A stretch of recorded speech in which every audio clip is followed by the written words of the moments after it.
자, 그러면 먼저 뉴스부터 좀 살펴봐야 되겠죠? 네. 권순우 팀장 어서 오십시오. 네, 안녕하세요. 삼프로TV 권순우 씨의 팀장입니다. 네, 반갑습니다. 네, 자리 바꿀까요? 이조 기자? 아니 이렇게 아픈 것도 뭐 정신력이 좀 부족하다고 봐야 되겠죠? 아, 굉장히 강조하시더라고요. 네, 우리 권 팀장님은 아프지 않잖아요. 뭐 저도 아픕니다. 아니야. 아픈 일이 없어. 시청자분들 근데 아프다고 방송 안 합니까? 그건 안 되죠. 아프다고 목소리 안 나옵니다. 아예 그럴 수는 없죠 우리가. 몸 다 썩어 들어가고 있습니다. 네. 여기 위에만 지금 살아서 움직이고 있어요. 그래도 우리가 하는 게 3%입니다. 네. 제가 죽을 죄를 지었습니다. 진짜. 자, 그러면 예, 뉴욕 증시 마감 상황 한번 살펴보겠습니다. 뉴욕 증시가 첫날인가 그러면 올해? 네, 첫날이죠. 그죠? 예. 네, 하락 마감했습니다. 네. 다우존스는 0.36% 하락했고요. 나스닥은 0.18%, S&P 500은 0.22% 하락했습니다. 아무래도 이렇게 이번에 뭐 왜 빠졌는가가 뭐 명확한 이유를 뭐 찾기는 좀 쉽지 않은 상황인데 테슬라가 좀 생각보다 뭐 기대에 못 미쳤던 것들을 많이들 언급을 하고 있어요.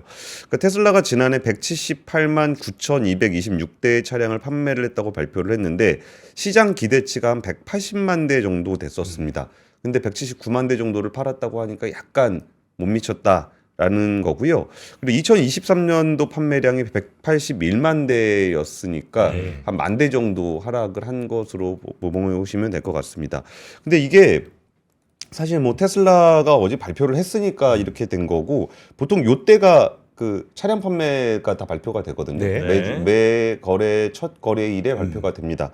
그러니까 이제 다른 회사들도 자동차 판매 관련한 지표들이 나왔을 건데 이 자동차 판매가 그 작년 재작년 해가지고 성장을 계속적으로 이어오고 있었습니다. 네. 그래갖고 이것도 뭐 어떻게 보면은 이제 조금 이제 예상보다 한 10,000대 정도 덜 팔렸다라는 건데 이거 그동안 잘 팔린 거를 생각을 하면은 이거 가지고 그렇게 실망을 할 문제인가라는 생각이 저는 들지만 자본시장에서는 테슬라 주가가 6% 넘게 하락을 했습니다. 근데 뭐 이것도 테슬라가 그동안 올랐던 거 생각하면 네. 6% 하락이 뭐 그렇게까지 데미지가 있을까 싶긴 하지만 네. 어쨌든 첫날 투심에는 좀 영향을 많이 미친 것으로 보입니다. 그리고 이제 산타랠리는 원래 2거래일까지의 상승하는 경향을 좀 이야기를 하는데요. 이번에 산타랠리는 뭐 없었다라고 보셔도 될 것 같고요.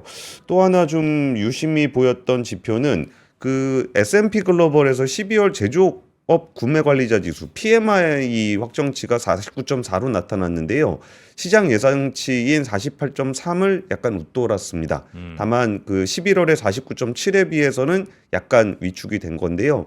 이게 50 언더로 나왔다는 거가 네. 오히려 좀 뭐라 그럴까 경기가 뭐 그렇게 막 좋을 거는 아닌 것 같다라는 얘기들을 하고 있고요.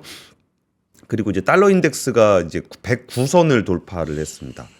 이 강달러는 언제까지 갈지 그리고 뭐 어느 선까지 그러니까 기간은 언제까지 갈지 그리고 위로는 어디까지 갈지 연초가 됐지만 강달러 계속적으로 이어지고 있습니다. 네. 그리고 우리나라 환율은 어제 조금 빠지는 모습을 좀 보였는데요. 그런 거 보면은 이제 강달러의 영향이 한 1,450원 그 정도까지는 이제 강달러의 영역인 것 같고 그 이상은 좀 우리의 내재적인 문제인 것으로 좀 분석을 좀 할 수 있을 것 네. 같습니다. 그러니까 우리나라에서 좀 정치 스케줄이나 정치적인 뉴스에 따라서 그 위로 좀 금방금방 변하더라고요. 네. 그래서 그런 것들을 약간 구분해서 볼 필요는 있겠다는 생각이 좀 들었습니다. 네.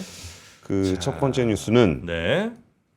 어제 경제정책 방향이 나왔습니다. 원래 또 진작에 나왔어야 되는데 이것도 밀린 겁니까? 밀린 겁니다. 아. 원래 뭐 전년도에 보통 다 발표를 하는데 이번에는 어수선해서 좀 늦어졌습니다.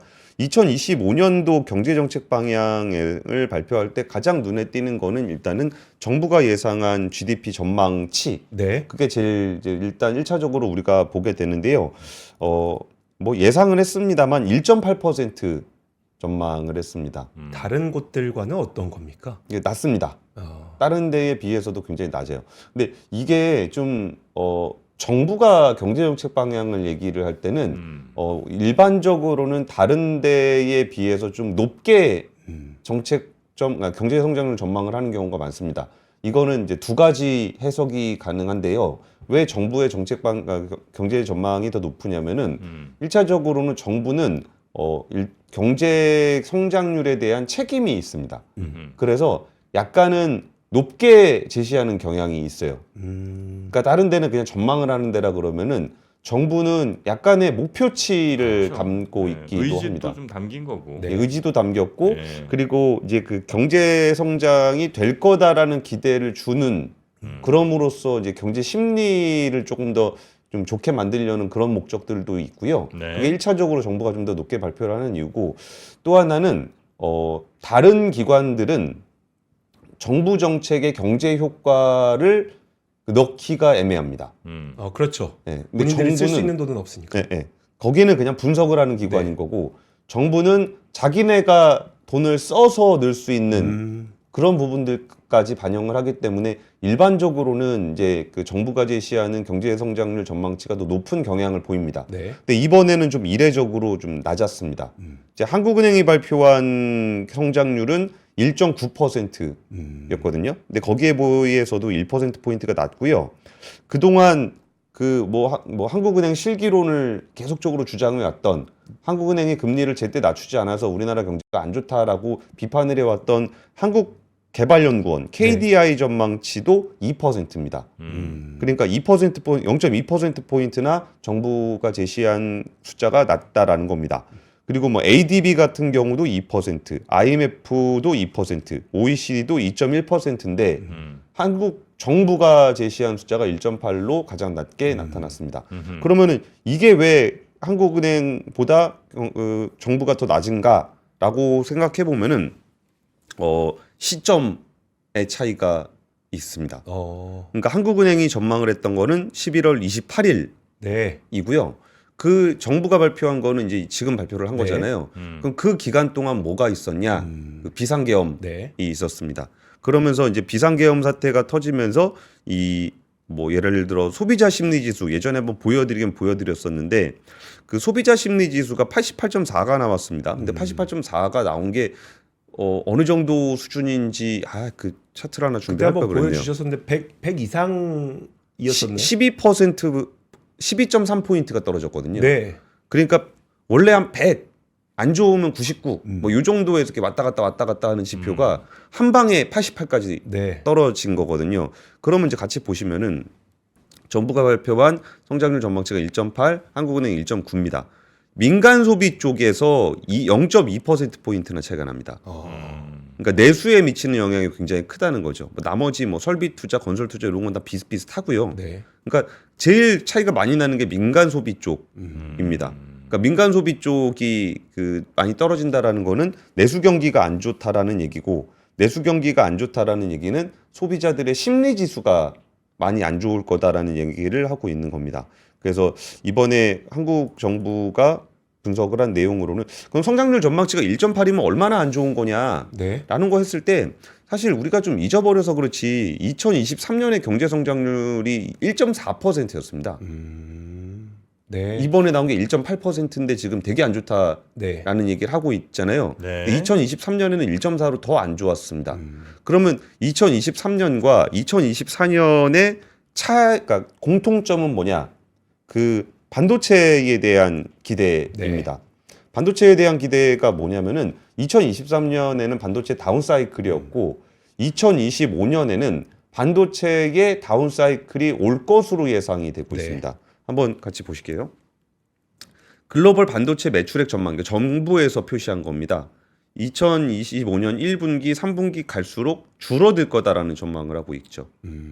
그럼 이 얘기는 뭐냐면은 우리나라의 그 경제 지표나 수출 지표가 하반기로 갈수록 더 안 좋아질 거다라는 얘기로 보시면 될 것 같습니다. 네. 그리고 이제 거기에 한 18조 원 규모의 경기 보강을 하면서 재정으로 보완을 하겠다라고 좀 얘기를 하고 있는데, 일단 상반기에는 트럼프 행정부가 뭔 정책을 펴느냐 때문에 어떤 그 수출 경기의 심리가 그렇게 좋지 않을 거고요. 하반기가 되면은 메모리 다운 사이클로 가면서 좀 네. 수출이 그 뭐 성장률이 둔화될지 아니면 아예 실질적인 마이너스가 날지 그 부분들도 좀 걱정스러운 얘기들이 좀 있습니다. 그래서 18조 원 규모의 공공가용 재원을 총 동원하는 뭐 민생경제 회복 방안을 내놓기도 했습니다. 근데 이 부분에서는 이게 어떻게 되나 뭐라 그래야 되죠? 뭐요? 대선 일정을 네. 비롯한 그 전국 안정 일정하고 좀 어떻게 맞물려 들어가느냐가 좀 영향이 좀 있을 텐데요. 예. 이 얘기를 제가 왜 드리냐면은 그 기획재정부가 이게 그 재정 적자를 감수하고 부양책을 그동안 안 내왔습니다. 네. 좀 과하다 싶을 정도로 안 내왔습니다. 그러다 보니까 이거를 적자 재정을 편성을 해야 되는데 그렇게 안 하다 보니까 막 외국한 외평기금이라 그러는 데서 이렇게 돈도 이렇게 땡겨오고 막 그러는 것들이 그냥 국채로 하나 외평기금으로 하나 뭐 그게 그건데 네. 굳이 재정 적자를 안 내겠다고 적자 채권이나 발행을 안 하겠다고 외평기금 땡겨오고 뭐 그럴 필요가 사실은 없거든요. 네. 그래서 그런 부분들을 그 의사결정하는 거는 결국은 또 이게 정권 차원에서 해야 되는 문제이고 이번에 또 예산안도 되게 급하게 처리가 되면서 감액된 부분들이 좀 있잖아요. 네. 네. 그래가지고 그런 것들이 이제 추경 편성 같은 거를 어떻게 할지에 따라서 일부 영향을 좀 줄 수는 있을 것 같아서 제가 말을 좀 조심스럽게 좀 드렸고요. 지금 뭐 나온 얘기는 자동차 개별 소비세라든지 아니면은 신용카드 사용액을 이 전년보다 5% 이상 증가할 경우 100만 원 한도 내에서 20% 추가 소득 공제 내는 거. 그리고 이제 비수도권 숙박폰 100만 원 신규 배포하는 거 이런 것들이 뭐 열심히 한다고는 하는데 네. 그 나라가 지금 그렇게 돈이 좀 넉넉하게 있진 않아가지고 그게 얼마나 부양 효과를 낼 수 있을지는 잘 모르겠습니다. 네. 근데 저는 이게 보다 보니까 비수도권 숙박폰 보니까 뭐 전화 이주호 기자가 이제 국내 여행 많이 다니거든요. 네. 많이 그래서 다니죠. 이런 것들 좀 찾아서 써봐야 되겠다는 생각이 좀 들긴 들었습니다. 근데 경제정책 방향이라는 게 제가 뉴스를 소개드린 거는 되게 매크로한 것만 설명을 드렸는데 정말 디테일하게 많아요. 그래가지고 이제 한번 나한테 해당되는 게 있는지를 한번 찾아보시는 네. 것도 좀 네. 재밌는 포인트가 될 것 같습니다. 그리고 이런 건 또 투자하실 때도 생각보다 정부의 영향이 큰 섹터들이 좀 있잖아요. 네, 그래서 그런 거 예산이 어떻게 짜여지느냐에 따라서 그 나도 모르게 막 그 산업이 좋아지거나 뭐 이런 경우들도 있으니까 그런 것도 한번 잘 챙겨보시면 좋겠습니다. 네. 자, 그럼 두 번째 뉴스도 가볼까요? 두 번째 뉴스는 전기차 보조금 관련한 뉴스입니다. 근데 전기차 보조금 관련한 뉴스에서 이번에 사실 제가 제일 눈여겨봤던 부분은 빨리 나왔다는 겁니다. 보통 전기차 보조금 규정이 한 1월에서 2월 정도의 규정이 확정이 되고 한 2월 말쯤 돼야 보조금이 지급이 되기 때문에 네. 한 1, 2월 달에는 전기차 보조금이 안 나오는 해가 많았습니다. 맞아요. 그래가지고 전기차 판매량을 이렇게 보면은 1월 달 판매량이 급감하는 모습을 항상 보여왔거든요. 네. 근데 이번에는 2024년 12월 30일, 그러니까 작년 12월 30일에 보조금 규정을 확정을 해서 1월 3주차부터는 보조금을 받을 수 있도록 할 것이다. 이렇게 이번 정부가 발표를 하게 된 거고요. 사실 이거는 했어야죠. 아니, 자기들 저기 해 넘어간다고 그거 1월 달에 보조금 안 주고 뭐 이러면은 네. 이게 뭐 언제는 차를 사고 언제는 차를 안 사고 뭐 이러는 게 아닌데 이 부분은 좀 긍정적으로 그나마 좀 당겨진 것 같고요. 보조금 지급 상한이 좀 축소가 되기는 했습니다. 그래가지고 보조금이 최대 80만 원, 아이오닉 5 같은 경우는 80만 원 정도 줄어들게 되고요. 뭐 그럼에도 불구하고 이제 뭐 꽤 받을 수 있는데 한 지난해 646만 원 보조금 받던 부분이 한 570에서 580만 원 정도의 네. 보조금을 아이오닉 5가 받게 될 것 같고요. 이렇게 국내에서 이제 중국의 BYD가 신차를 출시하게 되는데 최대한 170만 원 정도의 보조금을 받을 수 있게 될 것으로 보입니다.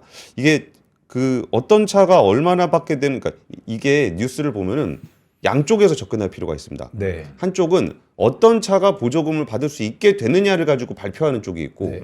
이게 사는 쪽에서는 그건 내가 뭐 어떤 기준으로 받는지는 잘 모르겠고 내 차가 얼마 받을 수 있냐 이게 좀 달라서 좀 내용이 생각보다 굉장히 어렵습니다. 네. 그래서 한번 같이 보시면은 정부가 이런 기준을 가지고 보조금 지급을 하고 있습니다. 정프로님 한 번만 눈을 한번 동그랗게 볼까요? 뜨고 봐주시면은 동그랗게 한번 떠봅니다. 예, 안 보이실 겁니다. 잘 안 보여요. 예, 너무 복잡합니다. 왜 보라고 네. 한 거예요?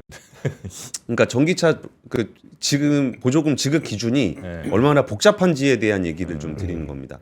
그러니까 주행 거리가 440km 미만으로 축소가 됐는데 이게 예전에는 400km 이상 가는 배터리 주행 거리를 가지고 있다면 보조금을 풀로 지급하다가 네. 이게 조금씩 이제 줄이는 구조가 있는데 이 규정은 왜 들어가는 거냐면은 그 우리나라 배터리 우리나라 배터리에다가 보조금 주려고 이 규정이 들어가는 겁니다. 네.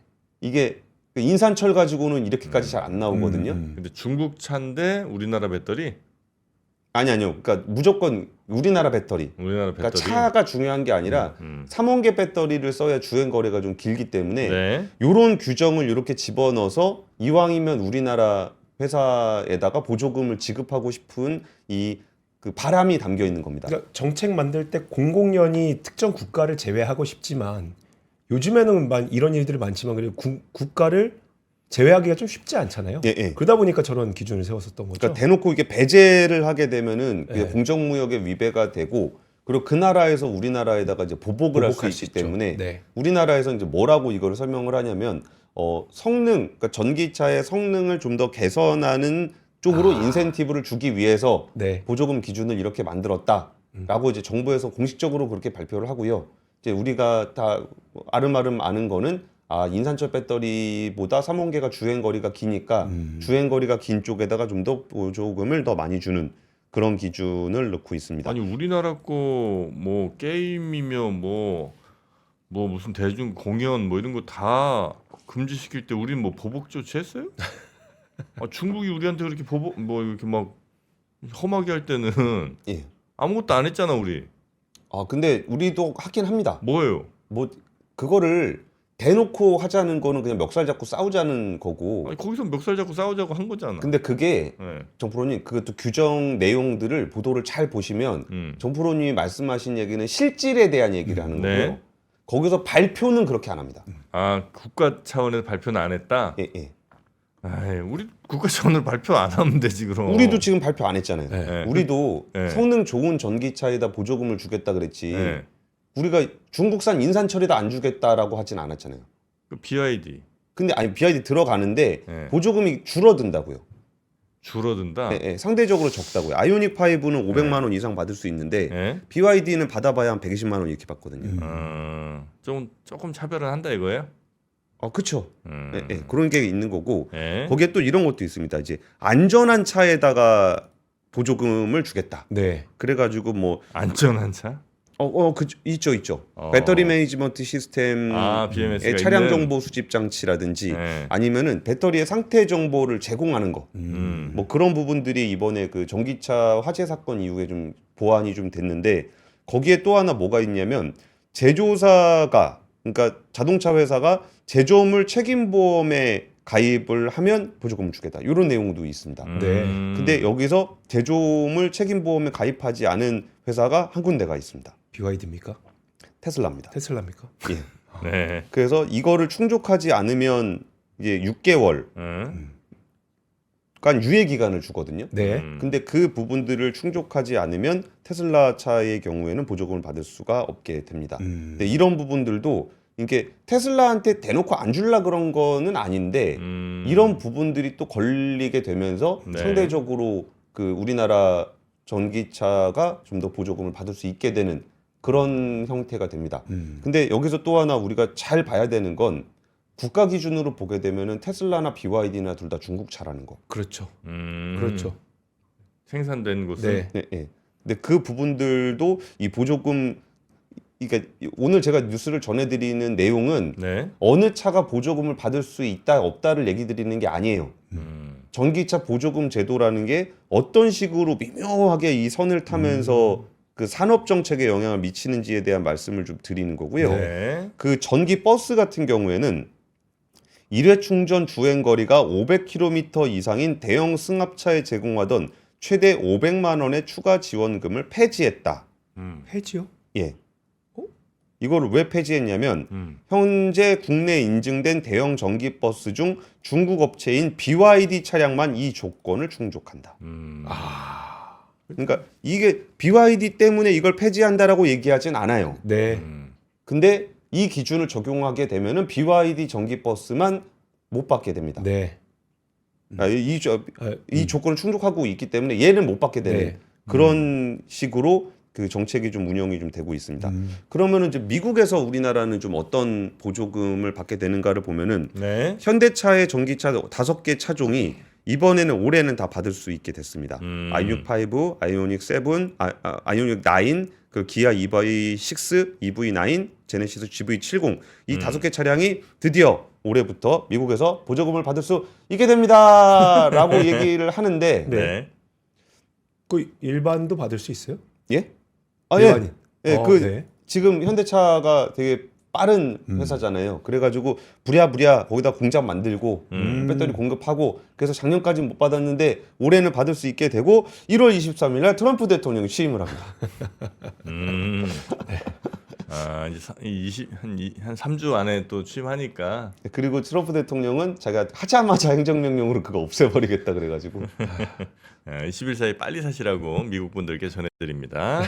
근데 거기서 또 하나 변수가 뭐가 있냐면 이게 참 이렇게 미묘한 거예요. 이런 보조금이라는 게 단순히 이제 소비자 입장에서는 받을 수 있다 없다 얘기가 되는 거고 요거는 그럼 현대차는 원래 올해부터 받을 수 있게 됐는데 이게 없어져 버리는 상황이 됐잖아요. 네.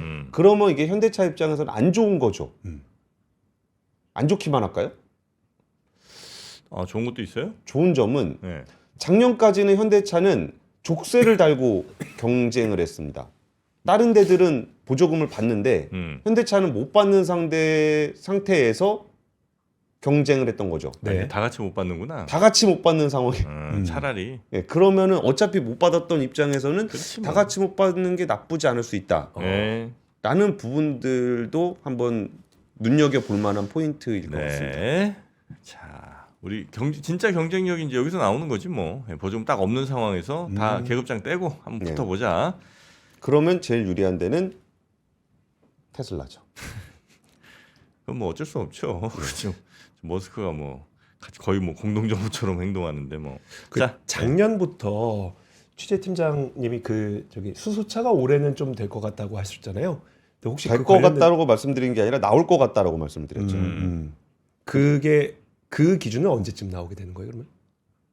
아, 수소차. 수소차 네, 보조금이요? 수소차. 네. 그 이번에 친환경차 나오면서 같이 뭐 나왔는데 그 제가 그때 말씀드렸던 거는 제가 수차 보조금 관련해서 이번에 제대로 좀 알아보질 못해가지고 네. 네. 얘기를 좀 못 드릴 건데 그때 말씀드렸던 내용은 뭐였냐면 이게 주식 투자하는 입장에서 그러니까 수소는 이게 오래 걸리는 산업이어가지고 네. 이게 펀더멘털하게 영향을 주진 않는데 대충 현대차가 수소차를 새로 낼 때쯤 되면은 수소 테마가 형성이 되는 경향성이 좀 있다. 네. 그래서 투자에 참고를 하시면 좋을 것 같다는 말씀을 좀 드렸습니다.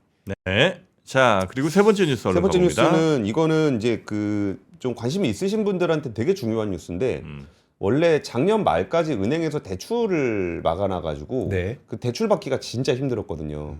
근데 이게 그 왜 대출을 받기가 어려웠냐면 정부에서 그거를 좀 막아놓은 경향이 좀 있습니다. 한도를. 네. 그래가지고 이게 해가 바뀌게 되면 한도가 다시 생기면서 대출이 많이 풀릴 거다라는 관측들이 좀 있었는데 의외로 대출이 많이 안 풀리고 있다라는 얘기들이 좀 나오고 있습니다. 그게 왜 그러냐 그랬더니 일단은 정부가 경상성장률로 이제 일단 가계부채를 관리한다 그랬고 경상성장률이라는 건 GDP 성장률 더하기 물가 상승률이거든요. 네.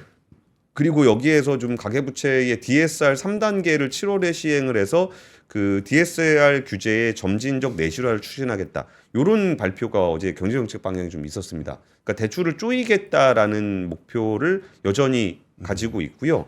그리고 이게 요새 대출 시장도 진짜 뭐 길게 설명드리면 진짜 이상한 일이 많이 벌어지고 있는데 그 은행에서 대출을 이렇게 늘리고 줄이고 할 때 은행이 하는 거는 사실 거의 별로 없습니다. 은행이 하는 건 별로 없고 정책 대출이 대부분을 차지하고 있습니다. 네. 뭐 디딤돌 대출, 버팀목 대출, 신생아 특례 대출 이런 것들이 있다 보니까 이런 대출은 정부가 한도를 정하는 거기 때문에 은행에서 마음대로 한도를 늘렸다 줄였다 하는 게 아닙니다. 그럼 예를 들어서 금융위원회에서는 대출을 잡는다고 이걸 잡잖아요. 근데 국토교통부에서는 이걸 갑자기 늘린다고 해서 이걸 풀어요. 그러면은 은행 입장에서는 아니 내가 대출한 게 아닌데 왜 저한테 자꾸 뭐라 그러세요? 이런 상황이 이어지게 되는 겁니다. 네. 그러면 정책성 대출 받는 사람들은 받을 수 있는데 정책성 대출에 해당이 안 되는 분들은 한도가 없어갖고도 대출을 못 받는 일도 생깁니다. 그래서 이 부분의 교통 정리가 어떻게 될지를 좀 올해 좀 지켜볼 필요가 있고요. 그리고 금리가 안 떨어지고 있습니다. 뭐 기준 금리는 떨어지는데 시장 금리가 안 내려오고 있는 상황이고 그러다 보니까 이게 시장 금리가 조달 금리가 높아서 안 내려오는 것도 있고 그리고 가상 금리 쪽에서 낮출 여지가 있지만 정부에서 가계 대출을 쪼이고 있는 상황이기 때문에 가계 대출을 굳이 안 낮추고 있는 상황이고 그러면 어떤 일이 벌어지냐면 은행이 돈을 법니다. 그렇죠. 부득이하게 다 잘 벌죠. 네, 부득이하게 돈을 많이 벌게 되고 그러다 보니까 예대 금리 차가 지난해 11월 말 기준으로 1에서 한 1.3% 6개월 전에 비해서 2배 이상으로 대폭 벌어졌습니다. 아니 개인은 뭐 일본 은행 같은 데서 대출 못 받아요? 받을 수 있습니다. 받을 수 있어요? 엔화 대출 얘기하시는 거죠? 네. 받을 수 있죠. 아 그래요? 외국인도 우리나라에서 대출 받을 수 있잖아요. 아니 예를 들어 우리나라 집을 사. 근데 담보 대출을 일본 은행에서 좀 받아. 그거는 조금 복잡할 수 있는데 쉽잖아요. 정프로님 그 머리 그 아이디어를 가지고 네. 그러니까 제가 원래 잔머리라 그러다가 네. 그거 하신 분들이 듣기 좀 안 좋으실 것 같아가지고 그 잔자가 빠지는 바람에 머리만 남았는데 예. 그 아이디어로 엔화 대출을 받았다가 네. 환율이 움직여서 낭패를 보신 분들이 생각보다 좀 있습니다. 뭐 그건 뭐 어쩔 수 없지 뭐. 아니 뭐 그것도 저 환해지하고 하면 되잖아요. 환해지하면 금리가 또 튑니다. 티나? 네, 그 수수료가 이렇게 붙어버리니까. 그래요? 그렇게 하실 거면은 저기는 어떻습니까? 뭐요? 브라질 채권 기준금리 12%짜리 하나 있는데 아니 그걸 하고 싶은 게 아니라 대출을 예를 들어 받고 싶어. 근데 우리나라가 뭐 한 5% 이렇게 받는다고 쳐 실질적으로 일본은 훨씬 쌀 거 아니에요. 그러면 맞다니까요. 예? 예, 그래가지고 대출 받아가지고 네. 보통 그게 이제 의사 선생님들이 예전에 되게 많이 했었습니다. 아 그래요? 예, 병원 차리고 그럴 때 아. 엔화 대출 받아가지고 이렇게 하는데 지금 엔화도 수준이 뭐 그렇게 비싼 편은 아니잖아요. 싸죠. 그러니까 예, 엔화가 싸죠. 싸니까. 네. 그러니까 지금 했을 때 나중에 돼서도 엔화 어쩌면 비싸지면 엔화가 비싸지면 네. 많이 갚아야죠. 그러니까 금리가 예를 들어서 우리나라 금리를 예를 들어 참 빌렸는데 비싸지면 그러니까 4%를 빌렸는데 여기서 그러네. 1%로 빌릴 수 있어요. 그러면 3%포인트 차이가 나잖아요. 그럼 아싸 나 3%포인트 아꼈다라고 생각하시는데 환차손으로 3%를 물리게 되면 똔똔이 돼버리는 거죠. 자 넘어갈까요? 예, 그리고서 지금 서울 아파트 거래량이 4개월째 감소하면서 거래 절벽이 현실화되고 있는 상황이고요. 지금 그러니까 주간으로 아파트 가격이 그 지난해 3월 28일 이후에 40주간 동안 상승세를 보이다가 보합이 돼 있습니다. 이게 아까 대출하고 부동산을 같이 말씀을 드렸잖아요. 네. 대출하고 부동산은 관련성이 굉장히 깊어서 원래 이쪽에서 대출 풀리게 되면은 부동산이 좀 움직이지 않겠냐라는 기대감들도 좀 있었는데 이게 대출도 안 늘어나고 부동산도 소강 상태가 가는 일이 지금 연초에도 이어지고 있습니다. 네. 그리고 이거를 주식으로 연결해서 보시면은 보통 주식 거래량과 직결되어 있는 그 가전제품이라든지 가구라든지 맞아요. 이런 쪽들의 실적도 그 기대했던 분들에게는 조금 실망스러우실 수 있을 것 같습니다. 또 이런 게 있어야 또 가전제품도 많이 그렇죠. 팔리고 하는데 거의 일치합니다. 네. 그래 이게 대출 받는 거랑 네, 가구. 이사. 그러면 저기 하면 되잖아 차라리 그 뭐죠 LG 울트라탭 사면 되잖아. 그거는 부동산 경기와 무관하게 어. 가격만 좋으면은 잘 팔립니다. 네. 가격 좋게 갖고 왔잖아요. 왜 그거를 생각을 안 하시지? 짜잔. 네, 바로 LG 울트라탭 10.4인치. 여러분 이거 얼마면 사시겠습니까? 네, 저희가 진짜 이거 싸게 갖고 왔어요. 진짜 싸더라고요. 네, 이게 애들 하여튼 뭐 이렇게 애들 뭐 유튜브 보여주고 이럴 때 뭐 아빠 거 엄마 거 뺏어 갖고 막 보잖아요. 예. 그럴 때 난 이거 있으면 딱인 것 같아. 굉장히 슬림하게 잘 나왔는데 네. 이게 198,000원입니다. 198,000원이요. 198,000원. 198,000원. 난 이거 저기 그냥 모형인 줄 알았어. 모형도 이 정도 가격 할 것 같은데 이게 돌아가요 이게 실제로. 네. 예. 그리고 그 스펙이 어떻게 됩니까 이게? 이게 예. 미개봉 새 제품입니다. 아니 그 스펙. 그러니까 일단 이게 더 중요해. 새 제품. 당연히 새 제품 봐야지. 뭐 중고판이야 여기서. 아니 그래서 빨리 얘기해. 64기가 예? 8코어 CPU. 8코어 CPU. 네. 10.4인치. 10.4인치. 이 정도면 다 된 거 아닙니까? 아, 그렇습니다. 램 4기가, 네. 연산 속도 2.4GHz. 아, 그리고 배터리도 7000mAh면 뭐 꽤 오래 쓰고요. 이 두께가 7mm입니다. 7mm, 7.1mm. 와, 요건 뭐 너무 좋은데? 이렇게 보여드려야 되나? 예. 가리지 않아요. 뭘요? 얼굴을 가리지 않아요. 아. 이거 이 정도는 안 사기가 어려울 것 같아. 18만 9천, 네. 19만 8천 원. 아, 집에 뭐 있으면 이거 저 여러분 리퍼부터 아니 이건 그냥 미개봉 새 상품이에요. 그래서 이거는. 제가 말씀드렸잖아요. 새 상품이라고. 새 상품입니다. 이거 누가 좀 물어보셔갖고 네. 아 대단합니다. 요거를 우리가 얼마라고요? 19만 8천 원. 이게 그리고 무슨 펜 그거 있던데 그 있잖아. 아 그거 모르는구나. 나만 알지 그 참 있어요 그게 그 네. 미술하는 사람들이 쓰는 그게 있어. 음. 이게 무슨 이렇게 펜 같은 걸로 막 이렇게 정교하게 작업하고 뭐 이런 거 있잖아요. 네. 디자인하고 뭐 일러스트 하는 분들 그거가 이게 되더라고. 네. 진짜 싸. 진짜 잘 갖고 왔어. 아, 무게 얼마냐고요? 450g. 네. 와 이거 최고인데. 그러니까 애들 뭐 유튜브 하거나 이거 그림 그리고 장난치고 뭐 게임하고 이런 거 하는데 최적화된 것 같아요. 그러네요. 제가 볼 때는. 이제 어른들도 물론 유튜브나 뭐 넷플릭스 이런 거 이제 볼 때 좋지만 나는 집에 하나 정도는 더 있는 게 좋겠다. 예, 추가로. 괜찮은데요? 태블릿 LG 울트라 탭 요거 10.4인치 19만 8천 원 맞죠? 19만 8천 원 가격 네. 맞죠? 네, 그거. 근데 가격 진짜 맞아요? 제가 검색해봐도 20만 원 후반대밖에 안 나오는데. 아유 잘한다 잘해. 예, 우리 단독이에요 단독. 예, 딴 데 없습니다. 네. 그리고 요거 저 혹시 산데 뭐 마음에 안 들고 뭐 좀 불만 있고 이러면 010-2372-1670으로 아, 연락은 이쪽으로요? 예, 전화 걸로 하시면 되겠습니다. 010-2372-1670. 그럼 뭐 1577 이런 건 또 답답하잖아. 그냥 핸드폰 번호 바로 기다리세요 이런 거 없어. 딱 받으면 없어요 뭐 이러면서 아마 자다 받을 거예요. 네, 여튼 일로 전화도 하시면 되고요. 아유 잘 됐다. 이거는 회사나 뭐 학교 같은 데나 아니면 저 어린이집 이런 데서도 그럼요. 예, 단체 뭐, 구매도 괜찮네요. 괜찮으니까 그렇게 한번 가시면 좋겠습니다. 자 완전 저렴하게 저희가 갖고 온 거 이런 거는 쓸 일 없을 일단 쟁여두시는 게 좋습니다. 네, 확보해 놓으세요. 네. 네. 자 그럼 우리 권 팀장님도 나는 진짜 이거 하나 살 생각이에요. 요 정도면 안 사기 어려워. 맞아요. 이게 20만 원. 야 요즘 죄송합니다. 야 그 요즘에 어디 식당 가서 저 삼겹살 한 4시 5시 이렇게 좀 배채를 먹으면 3명만 먹어도 이 정도 가격은 근 나와요. 20만 원 가까이 나와. 네, 그래서 말씀드립니다. 네. 네, 권 팀장님 고생 많으셨고 예, 주말 지나 월요일에 뵙겠습니다. 저 다음 주에 CS 갑니다. 아우 짜증나. 또 짜증나. 대신 가실래요?